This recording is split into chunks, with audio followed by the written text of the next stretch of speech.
Good afternoon, everybody. This is Grace, and in this video I want to talk about something another YouTuber just recently not too recently, but yeah, somewhat recently mentioned, and I've been going through it myself, and I'm not trying to copycat her. I can't stand when people copycat, but mine is becoming to like one of those moments when things change about it, and I'm not sure where she is on hers, but yeah, and it's one of those times of questioning. I don't know where I left off is, but yeah, I'm going to just say this all straight out.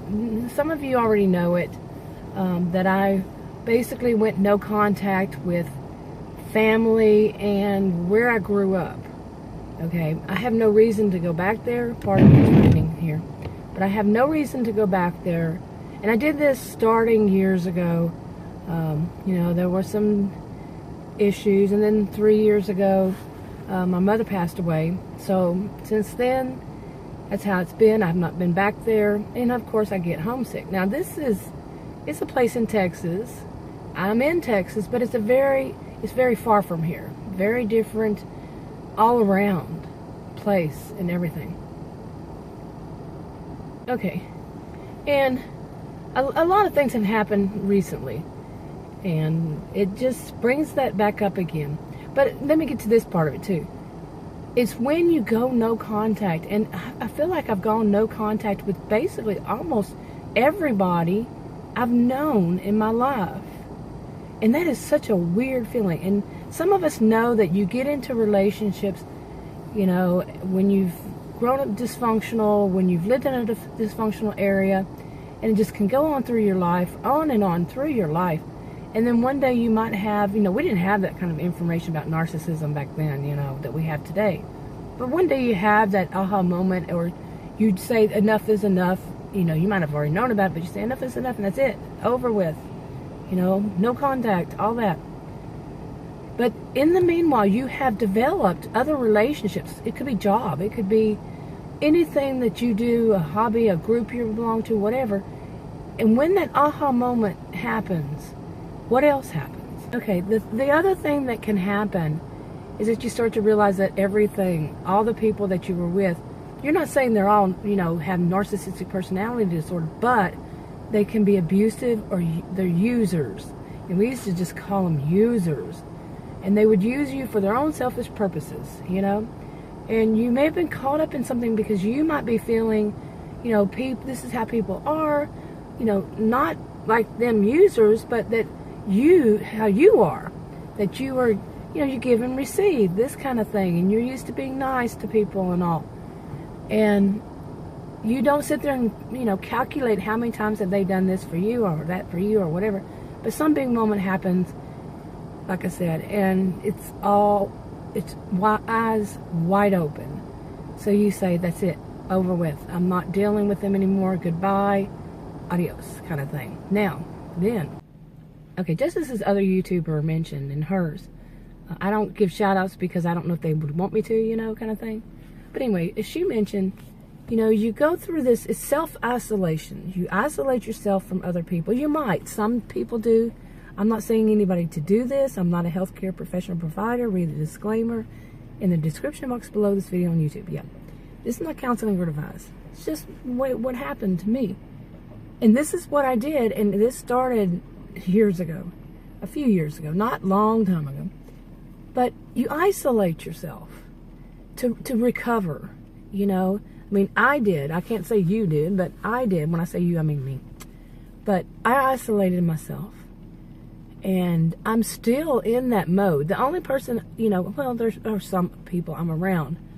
But from my past, no. From my, like, you know, well past. Yeah, but that isolation, that self-isolation can be good at first, as it wasn't for me. It was good at first, but now it's gotten to that point. I mean, I'm around some people, you know, like I said, but that closeness of people, no, I will keep a distance, you know, from people. I can have people in my life, I just don't get real close to them. That's what I'm trying to say, okay? And I'm at that point where I was at this point last year when I was questioning it, and no, I wasn't at a good point to start trying to develop other relationships. And now I'm questioning it again, and I'm still wondering because, you know, part of it was, like I've mentioned before, I stopped dating 3 years ago. And I did that online dating thing, and oh my goodness, don't, you know, I would suggest it, if I had a daughter sitting next to me, I'd say don't do that. Do not do that. That's where you find the predators.